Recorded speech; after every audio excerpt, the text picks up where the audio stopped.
Hey everyone, welcome to the Intercoin show. Today, we're going to talk about the Intercoin YouTube channel. We're going to talk about NFT Remix, and we have a few guests that we're going to ask all around the NFT space and where it's going. A lot has happened. So to begin, I'd love to introduce Jacob, who works on our videos, and let's talk about where are things going with the Intercoin videos. The community, a lot of people in the community would like to see videos. We have Noam Chomsky interview coming up very shortly in October. We have Milton Friedman's grandson, Patry Friedman, coming on the show as well. That's going to wind up in the video section, and hopefully would be very interesting. So with that, I'd love to call up Jacob, and maybe you could tell us a little bit about the video side of Intercoin. Yeah, thank you so much, Greg. Good morning, everyone. So my name is Jacob Mwangi. I'm the video content creator for Intercoin. So just to discuss about our YouTube channel, it's actually growing. It's growing pretty much.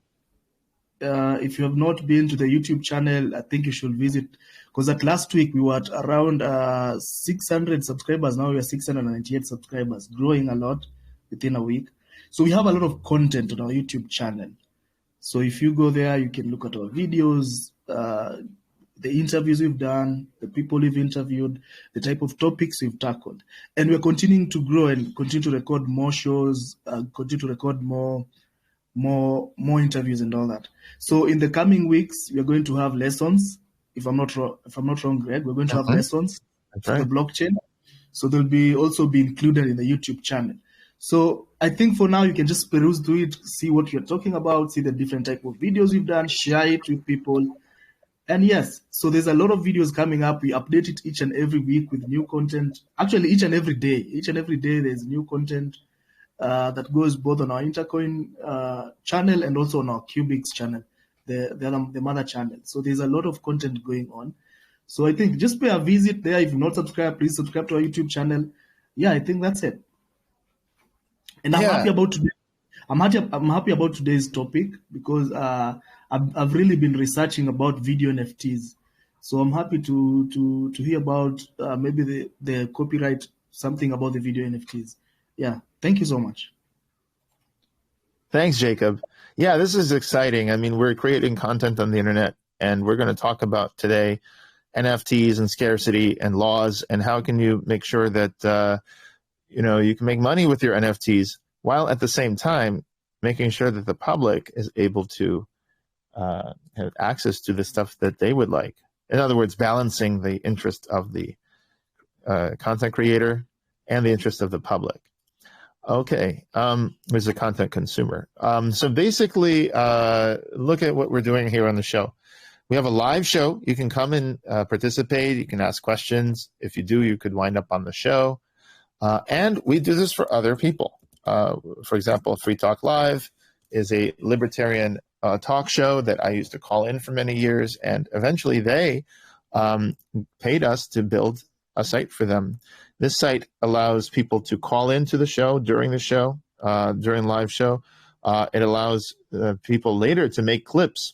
So once a 3-hour show is recorded, because they go on for 3 hours every day, people can then create a clip, and they can share that clip with the audience. We're working on artificial intelligence to create clips based on what's being said and intelligently cut them. But otherwise, you might want to have a 10-minute clip or something like that.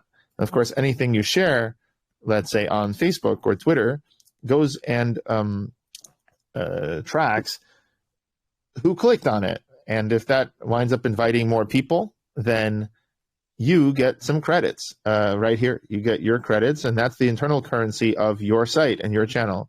So in short, we are essentially developing completely open and web-based things, unlike Telegram, which we have here, which is centralized, and it has central servers. It's a very well-meaning application, but certainly centralized.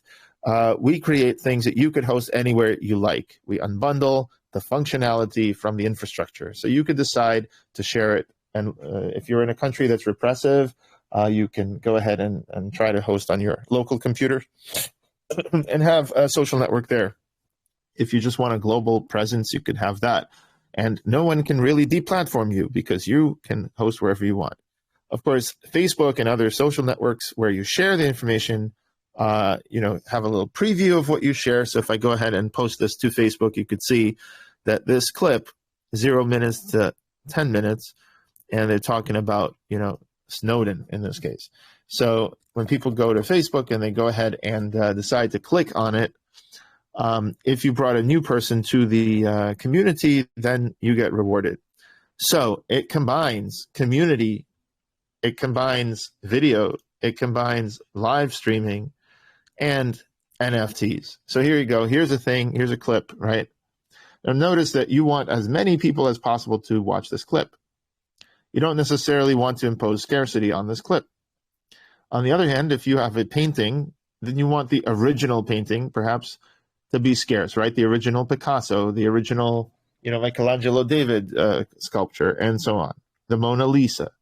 For me personally, scarcity is a pain in the butt because if I go to the Louvre, I didn't even get to come up to the Mona Lisa. There's so many people. It was like a rock concert. This little painting in the front. I'd rather see a copy of the painting in a book. But the question of copyright is very interesting. And so the question of whether you can make a copy of the painting or not is similar to the question of can you copy and knock off a specific well-known NFT collection. And so the answer is probably you don't want to, and there are going to be different mechanisms by which something is an official release versus an unofficial bootleg release. What I just want to say about video is that it could be real time. During real time, there's interaction. Again, interaction can only really happen with 2 or 3 people. Maybe there could be like 10 speakers brought up during a show out of thousands of people. So there's really not much difference if you're watching a show live and not participating, or whether you're watching a video later. And so the pipeline is like this. You go on the show, you put it on your calendar, right? You go ahead and say, oh, the show's coming up. Okay, I'm going to add it to my calendar. Then you join the show. After you join the show, you can perhaps call in and tell the moderators what your topic is, and they might call you up. That's how all this works here. And you could go ahead and you could actually start a call. And after you start a call, we're even working on doing video conferencing with avatars, because with avatars, you can never really flash, unsavory you can't really shock people with genitalia or anything like that. And I think that is important. In California, just the last week, they passed a law, California law against digital flashing people. I don't know how to pronounce it.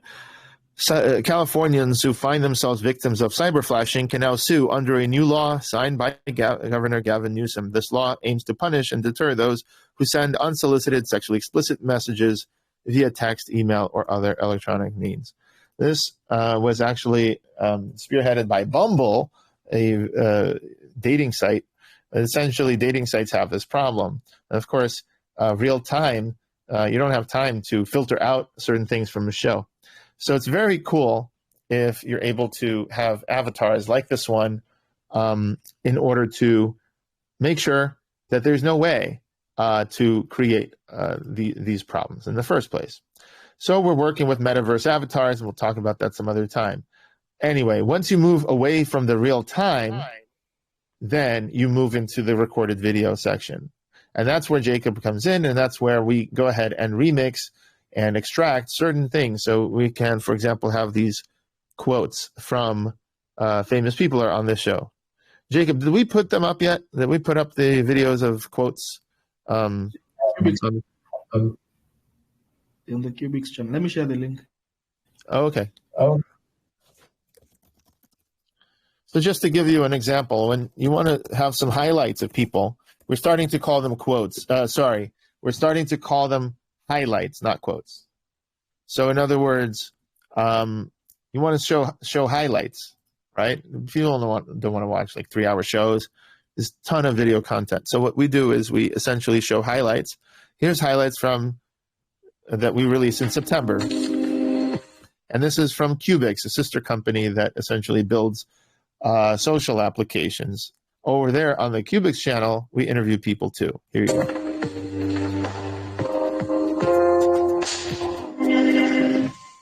I think right now there is much more of a disconnection, right? People can go on and post on Facebook about what's going on with them, what's happening in their life, kind of like announcing what's going on.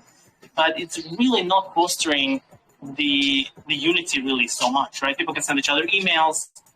My only, by the way, this is the first time I'm seeing this video. And I just want to say, Jacob, my only feedback is you see how it should be centered. There's more margin on the right than on the left. And therefore, this whole thing is a little bit off. You see, this is on the left and this is centered. See that? Yeah, sure. So that's the only thing. Other than that, so this is showing essentially the highlights of all the different interviews, hours of interviews that we had done with people. This guy, for example, runs a Makor International. They have thousands of people come to Israel, and then they come back to their communities, and they make a difference in their local communities. A lot of people that we interview are essentially involved with huge numbers of people, or they've made a project like Freenet that have helped a lot of people. To foster something that's united, something that people are excited, like a powerful direction, powerful movement. The mainstream media, the owners, the advertisers, mostly it's all business, closely connected with the government, which is closely interconnected with even dominated by the business world. But when you own the world and you have only 90% control of something, it looks like you don't have any influence. You have to have 100% control. It's actually cool when we talk about, I got Noam Chomsky coming again on the show. The reason I like to bring on these people is because they express a libertarian point of view. They criticize governments, they criticize large corporations and so on, which is what the Web3 movement is supposed to be about, or in our case, the Web5 movement. It's supposed to be about this intermediating and taking out the middleman from people's voluntary interactions. What's interesting is that online, there's no violence. And I'm going to talk about that with Patrick Friedman. You can make a metaverse or a digital twin of a city in which people interact with no violence. And so how do you enforce things? Very interesting questions we're going to talk about, because enforcement usually involves some sort of force. Well, it turns out that with crypto, you could have smart contracts instead of regular contracts enforced by courts. And even in the legacy fiat system, they can work with your bank to garnish your wages and so on without any violence. So a lot of times we want to see how much we can do with sort of almost voluntary arrangements, or at least arrangements that don't involve anyone hitting you with a stick or worse. So that is Noam Chomsky talking about, from his perspective, business, big business, and how it casts shadow over all of society. Ian Clark is a founder of Freenet, arguably the first decentralized network that is now, we have IPFS and everything, but back then Freenet was the first one. Before BitTorrent, before IPFS, there was Freenet, and they helped to store documents around the world in an uncensorable way that you can go ahead and access. This is what he has to say.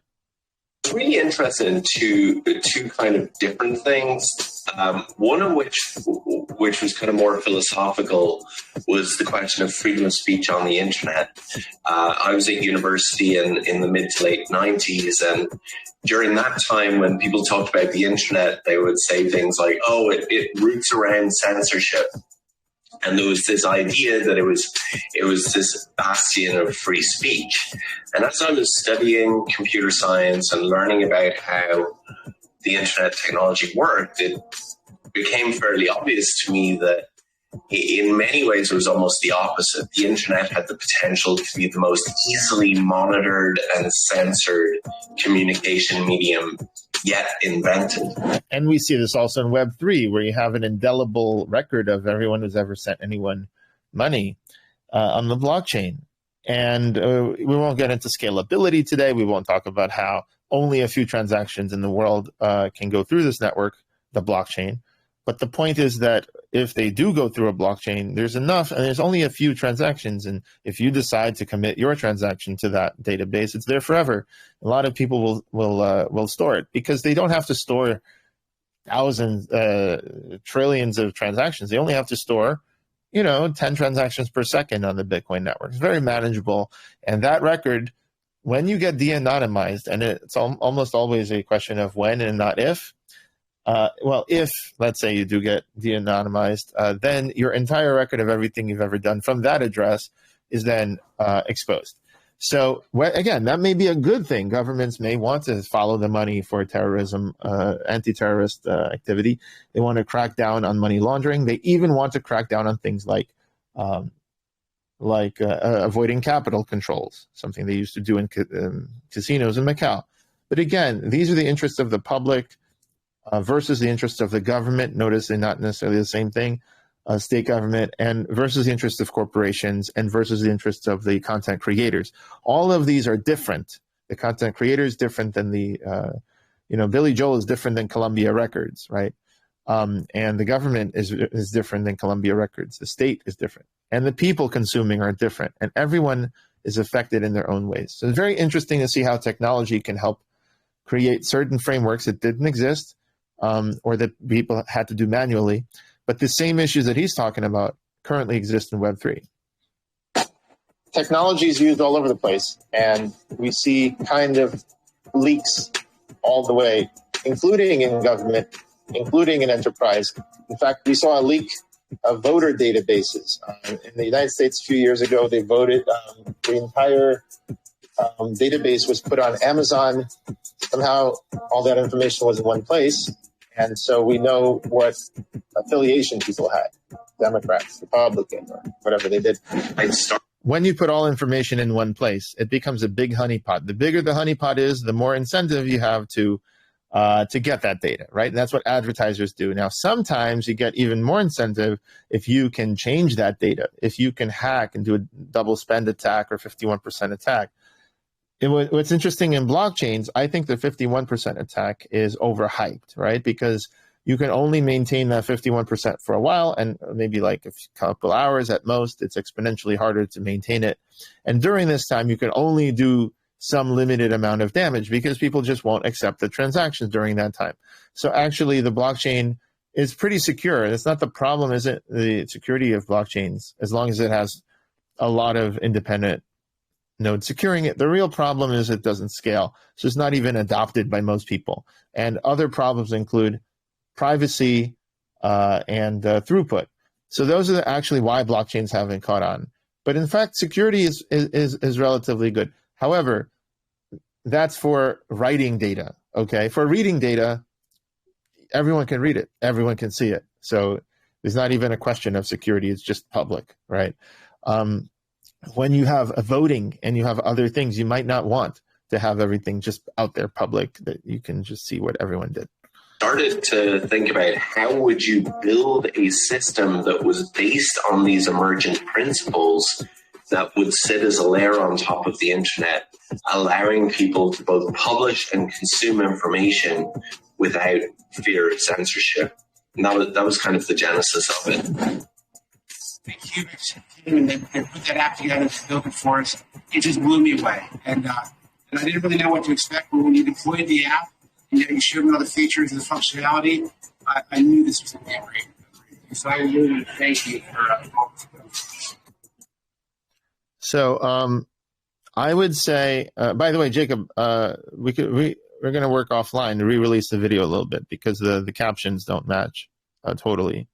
But that's okay, because this shows you the process, right? The video goes through the process of being in a live interview. Then you take a clip. Then you go ahead and create a collage of different clips. Then you put that collage into a sort of like branded environment, in this case with qbix. So at the end of this thing, right, you're going to get like one of these intros. Your conference, you want your people to have a good, a good experience and get value. Right, and a call to action. So the idea is that if we could do this for ourselves, we could do this for other people. And so if you have a channel and you have your NFTs or you have your community, guess what? You could then have your own site on which you release your NFTs. And we're going to talk about NFT Remix shortly, contests. But the idea is that you can get people to contribute content to you. They can join your show. They can every week show up and you can have more. And then your community will go ahead and remix your show and go ahead and create clips of your show and put it on the web. So what Jacob is doing now, we're also working to automate and give to the community the ability to essentially do it themselves, to go ahead and say, here's a clip, I'm going to make a new clip, and suddenly, boom, you've got the ability to create your own and produce your own sort of little remix. That's what we're working on.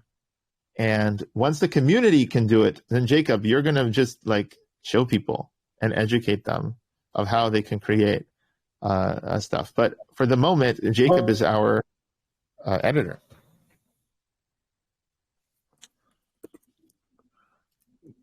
Someone was going to say something, I think. Was it you?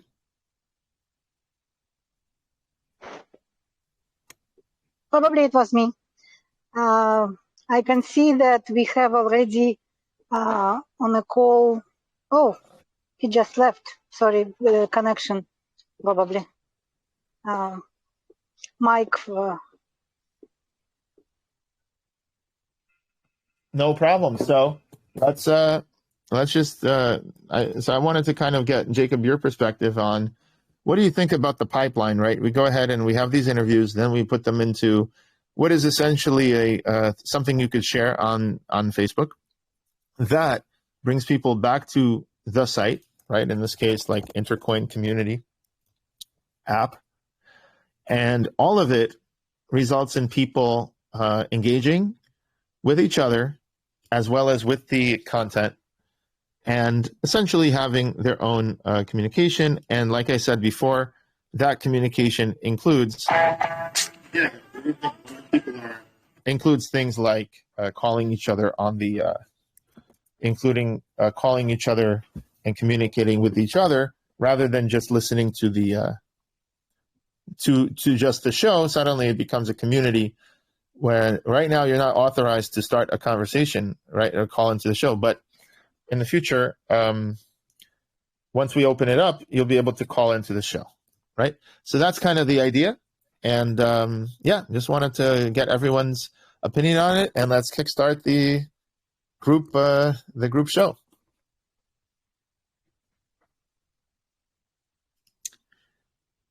So Jacob, what do you think?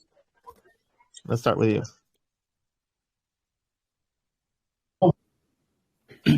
Elena had unmuted, so maybe she wanted to talk. So, but briefly on that, before Elena takes up, I really like the idea where people can be able to get the full show and then cut for themselves the clips they want to listen or share with the community. I think that's a very big move for us as Intercoin, and maybe for the people who follow us and people who want to get our content. So it's really nice. It's a really nice concept, and I think we're ready to work on it. Yeah, I think that's okay. Fantastic. And I also think, can you hear me now? Hello? Yeah, we can hear you. Awesome. I also think that it would be very useful for artists who produce trainings for their community, and they would be able to create NFTs together with their art and to provide information how they created that art as a training course, for example. Like few of artists on LinkedIn I know of doing it. Remember, Laila? We had a conversation with one of the trainers. Yes, I do. So what do you think? Can it be useful for yourself? What is the general, your opinion about possibilities to create NFTs with your video? So I think, it's a great question. So right now I've been sharing a lot of, I shouldn't say a lot, but a few videos on Instagram, because as you know, the algorithm on Instagram really is favoring video over photographs, and they're just trying to become more like TikTok. So I guess then the question is, it follows if artists are trying to protect their copyright of photographs or images of their artwork on the blockchain, then I think the sequel to that is it just follows, right, for video. For me personally, Elena, the bigger challenge is finding the time to do like really professional videos. So I can just say for myself, I think the NFT aspect is certainly there, but I think the previous aspect, and I think just as a service to artists, and I'll reach out to Nanda for her feedback. But I think a lot of artists, that's kind of the dilemma we're in, finding the time to post, because if you look at what's going on, not so much with LinkedIn, because LinkedIn is more of a business thing, but I would say on Instagram, and I'm not on TikTok, so I cannot speak to TikTok, but the need is for all of us to up our game. So I think almost before we go to that step of actually minting it, is to have something that's very professional and slick looking. Like right now, I'm using my iPhone, and I think I'm doing a pretty horrible job, but I'm doing what I can. So that's my 2 cents, Elena. Thank you, Leila. By the way, it sounds like I lost connection, and I'm not sure if did you get a chance to introduce yourself before I came back online or not? Are you speaking to me? Yes, Leila. Oh, no, because I think I just hopped on and I said hello, and then I didn't know that you wanted an introduction, but I think then Greg started speaking, and then he recorded the call. But I'm here, happy to answer any questions. What would you like me to say?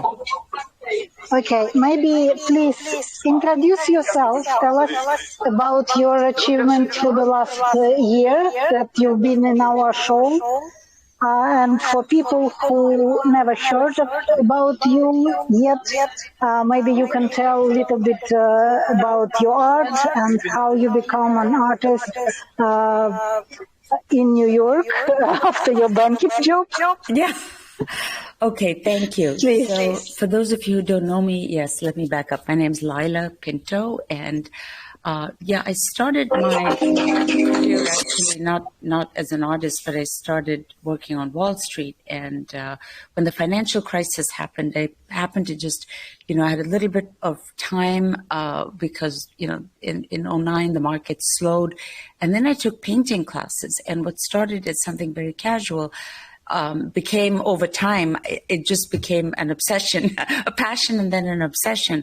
And so I started painting initially just weekends and nights, and now pretty much any time that I can, I'm squeezing some time in to do that. But when before Web3, so I got into the NFT space, I want to say about a year ago now. But before that, I think I was fortunate to have had some art galleries in New York pick up my work. I've had a number of shows. I think I had my first solo show maybe about 6 or 7 years ago. I've shown with some, like Elizabeth Strong Cuevas, who's a very, established sculptor. And so my journey's been like very interesting, and I've been just following my passion. And as I've been going, I think it's very important for me to actually be trained. So I am classically trained. I learned how, portraits and landscapes from some of the best people here in New York. I was very fortunate to have been able to learn from them. But then I went into abstraction, and then in the last year or so, I've also been experimenting with digital technologies. So the first few NFTs that I minted were on Rarible. Elena, you'll be pleased to hear this. I'm now on Super Rare. So in a short span of like 6 or 7 months since minting my first NFT, which started on on the Ethereum blockchain with OpenSea and Rarible. I then dabbled a little bit on Polygon. I've had many metaverse exhibitions. They were joint ventures between Polygon and Spatial. And so that was very interesting because I had to learn how to, just from getting a Ready Player Me avatar, from navigating the metaverse to having a show. I now have 2 art galleries. And then earlier this year, since giving back has been so important to me, I've also been in a bunch of shows with, where I've donated art. So, for example, when the Ukraine war, the war broke out, I donated artwork. And the beauty of the blockchain is that a lot of people were very skeptical. They're like, oh gosh, we hope our art, proceeds from the sale of our art is not going to fund weapons, but it actually went to the group of artists who did this, and they figured out the government of Ukraine, the blockchain, and so the proceeds went directly into the wallet, and we think hopefully to help, really a good cause. But I've also been, helping, whether it's, causes like, again, doing what I can in my small way to use my art to give back, whether it's when COVID happened in India to this past summer. There have been a number of causes on the east end of Long Island where I have one of my studios. So I just want to mention that while showing my art and exhibiting my art is very important, I think something that's extremely important to me is to use whether it's art or proceeds from NFT sales, also to give back. And to do that, I'm very mindful that this is, we're in tough times. So just to give back whenever I can. And that to me has been very personally fulfilling. And then just moving on real quickly, I was invited in May I really feel like I've learned so much. You guys, you remember me from my early days in November, December of last year. But in May of this year, I was invited to fly to Davos, Switzerland, to speak about my journey, art, NFTs, and the metaverse. And that, to me, it was just fabulous. What an opportunity for me to meet with incredible people and to learn. I've just been learning side by side from, so many people, and it's been fabulous. I'll also share just one other thing. I try to also put my art behind important causes, so charity being one of them, and climate being another. So a lot of my ocean-inspired paintings, and I've been sharing some of those. In fact, a couple of those today in my post on LinkedIn. But those pieces have been featured in climate change or global warming type events. There was one in Paris. I was also asked to participate, invited to participate in the first all-female exhibition in Singapore, and that was around social causes. So anyway, so that's a quick wrap up of my journey. And, in the meantime, I've also been written up. Most recently, actually last week, I just concluded an exhibition on the eastern end of Long Island in the Hamptons. I had over 30 paintings in a physical exhibition, and then I was, I got some press there. So, yeah, a lot has been happening, and so I also want to say this is why I've just been. I try to do my best to be responsive to, people's texts and DMs, but sometimes it's just hard to keep up with everything. And yeah, and to your question as to where you can find my work, I think the best place is my website, which is leilapinto.com, LEILAPINTO. And and then I've also been, you can find me on social media, on LinkedIn. I would say LinkedIn and Instagram. Instagram, I have a lot of my my paintings, and then NFTs. I would say the 2 or 3 most recent are First Dibs, NFT, Foundation, and Super Rare. Thank you. And if you have any questions, be happy to It sounds answer them. absolutely fantastic, Lala. And I'm really pleased to hear that your journey is very successful, and we would be happy to show some of your paintings as well on our videos. But I also would like to ask the questions from Nanda, if she already get a chance to introduce herself at the beginning of the call or not. Nanda? Hi, Eleanor. Sorry, I was having problems with I was doing it on the phone, and I think the voice was echoing, so I had to come out, and now I am on my laptop, and thank you. Was it Jacob or someone who advised me go and sort of download it on your desktop? So here I am. I hope everyone can hear me now. So yes, it's much better and it's clear. Wonderful. Thank you.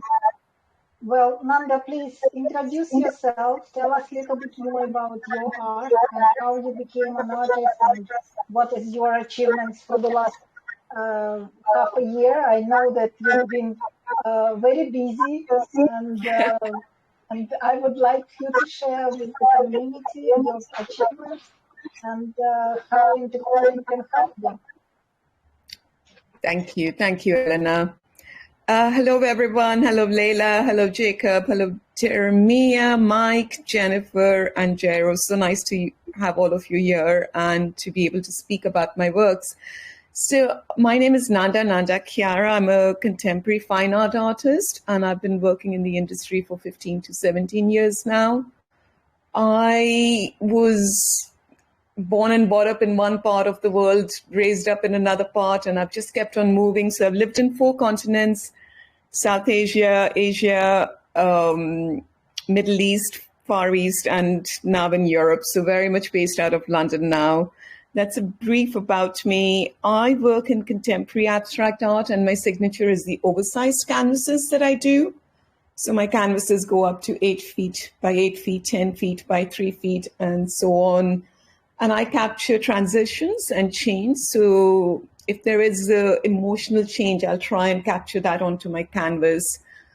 It could be economical, it could be technical, it could be political. I work a lot. My background by education, I did my bachelor's in interior architect and my associate degrees in applied art.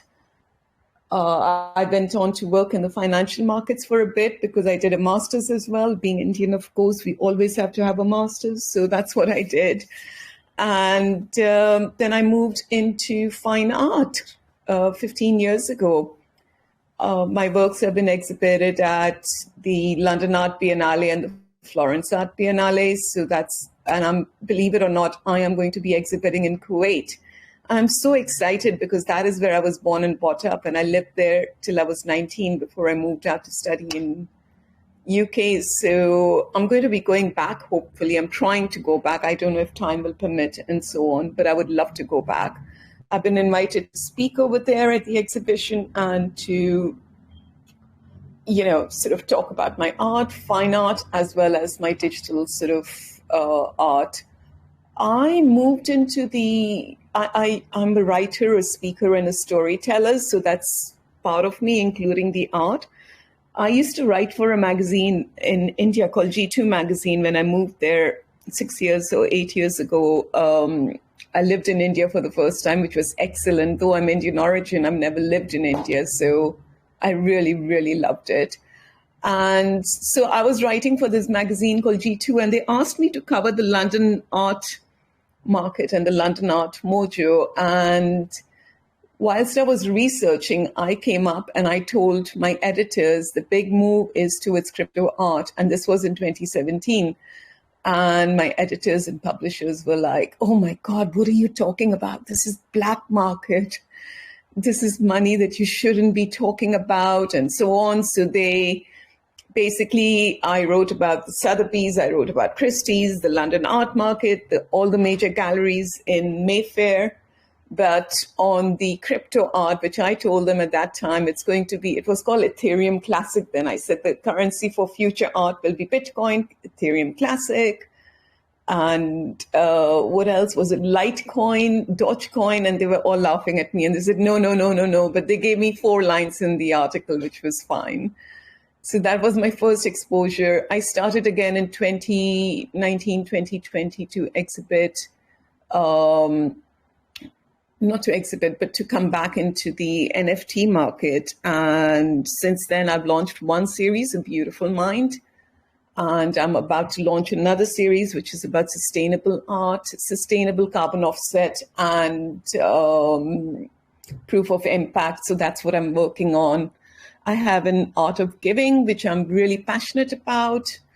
In India, I focused on the girl child. In the UK, my painting has just gone to the Chelsea and Westminster Hospital, which is a very large NHS trust, which I donated. And I work very closely with charities, usually with young people. When I say young people, I focus on Gen Z and Gen A. I was appointed by Mayor Pascal in the Royal Borough of Kensington and Chelsea to mentor young people, because a lot of young people usually have been told by parents, by teachers, be a lawyer, be a banker, be an accountant. You know, they're pushed towards every possible degree, but not towards art. And the borough wanted to change it because they wanted young people to have another medium to express themselves through art. Historically and previously, majority of the challenges with young people was when they turned like 12, 13, 14, the teenage mood swings. But now what the borough is finding is that they're getting kids as young as 6, 7, 8 with eating disorders, body dysmorphia, and they wanted to change that. And they believe art is the way it should be infused into everyone's life. So that sums up about me. I spoke recently at the House of Lords about art and metaverse and smart cities. So yeah, any questions, please do feel free to ask me. Thank you.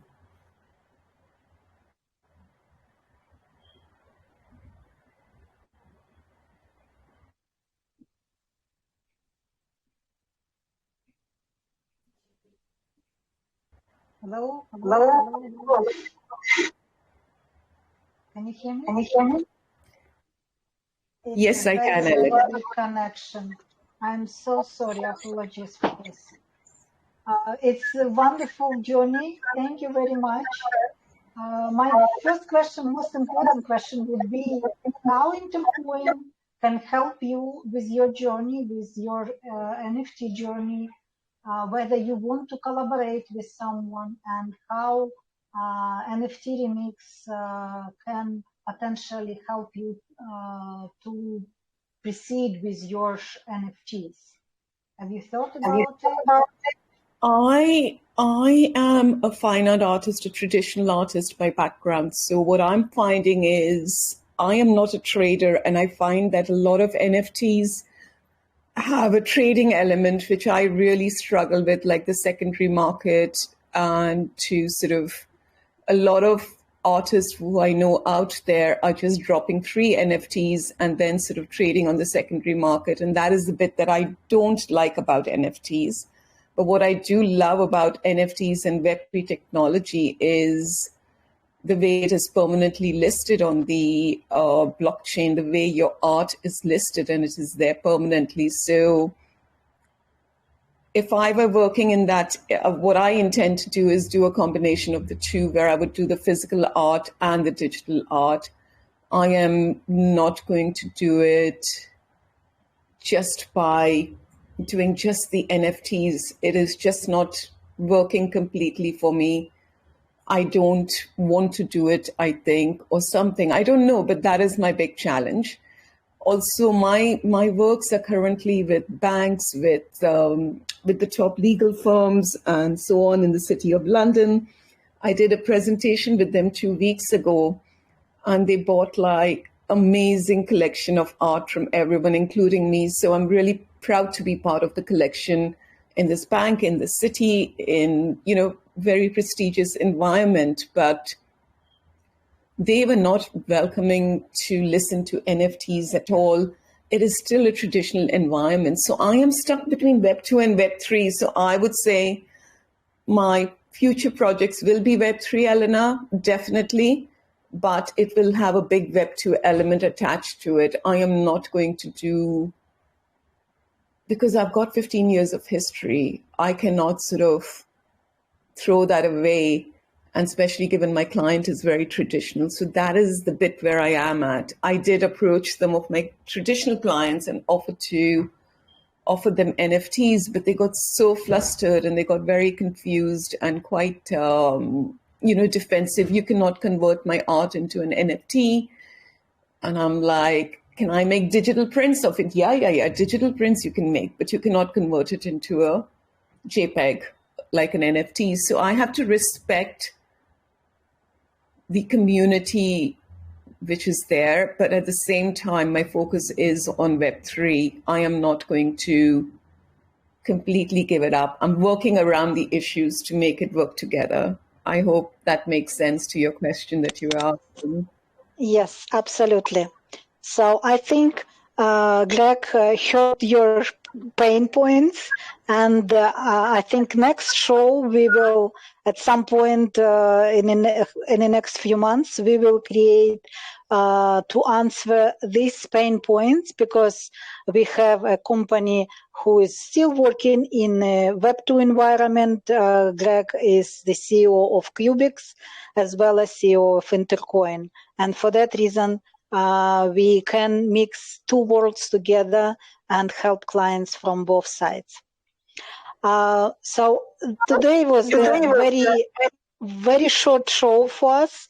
We plan to have some to answer some questions about the law, but we have a connectivity problem, and I think we need to postpone this conversation for the next day. And for today, I just wanted to ask Greg if he want to ask any questions. We have last 5 minutes to continue and to end the show.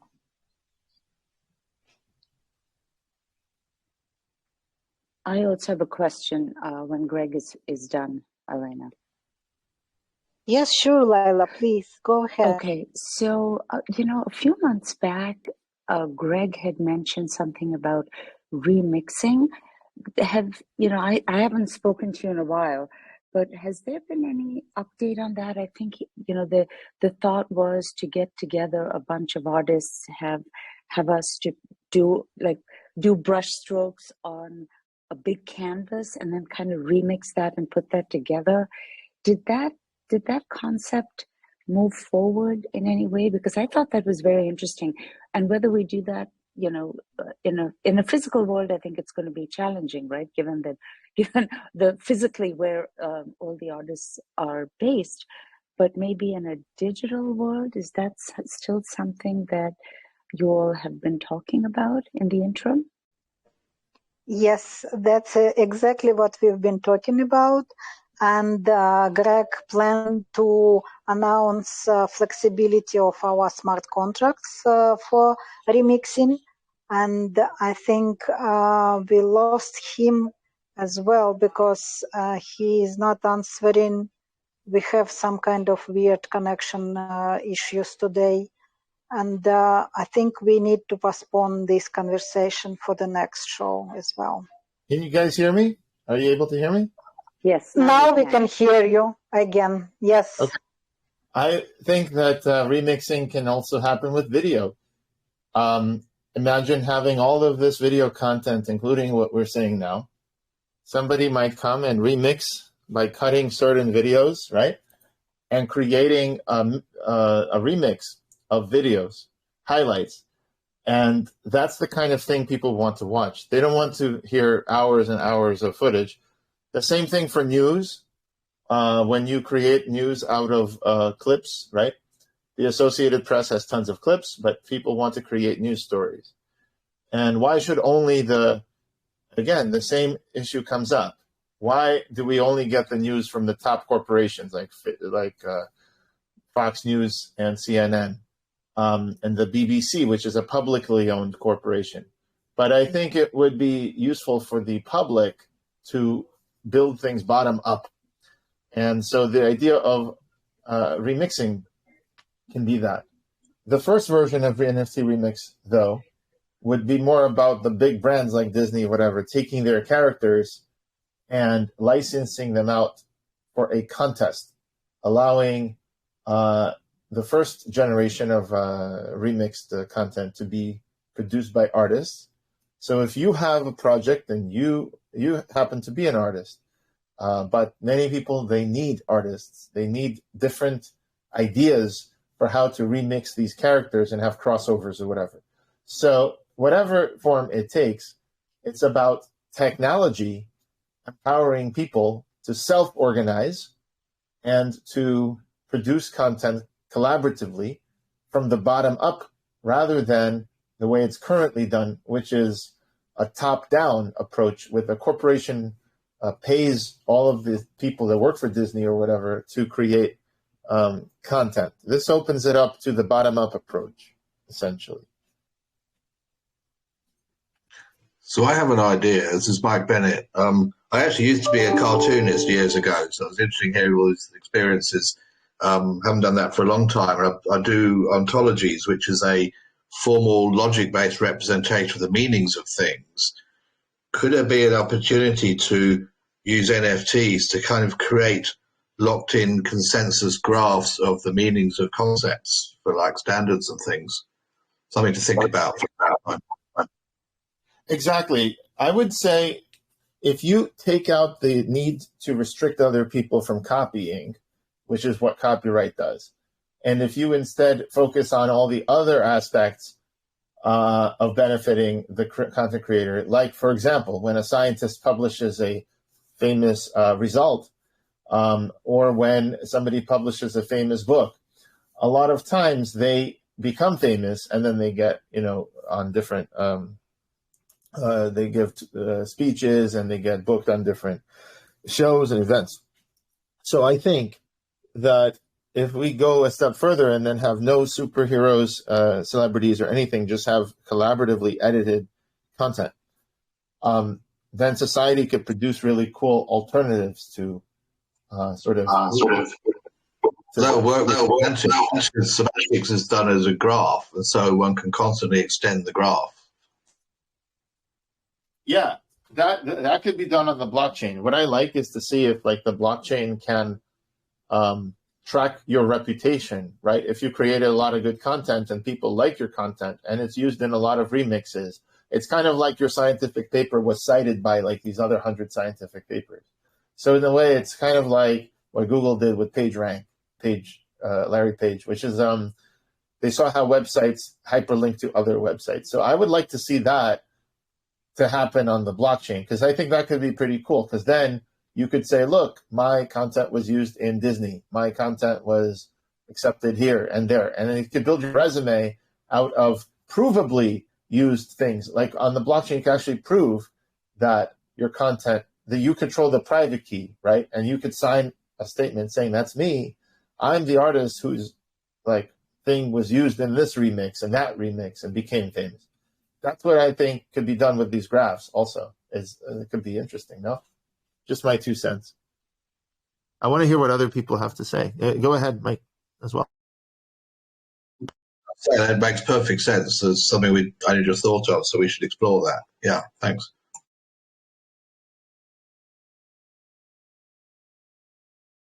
Elena, is there anything else you want to Hi, Greg. I had a quick question. You know, when I was at ETH Barcelona, it was absolutely wonderful. And they had this app where you could sort of, where you could paint, and you could paint on canvases, but it was very, very difficult to use. And I'm just hoping that technologically, they're not there still, if that makes sense. But I really hope what you're working on with your video and your integration, this would be possible at some stage to do. Would be phenomenal. I would love to see it. I don't know how the collaboration happened from a static image. I think everyone probably has their own space, and then maybe there's a layer that you can draw on top of it. It could be interesting. I think the closest to that is the milliondollarhomepage.com, where you bought some pixels and you put whatever you want. I actually had a version of that maybe 15 years ago. That was an interesting thing 10 years ago. Here's the thing. Video is definitely needs to be remixed, whether it's for newscasts, to avoid the news monopolies, people bottom up, self-organizing, or whether it's for entertainment purposes, or whether it's what we're doing now, which is educating and informing people.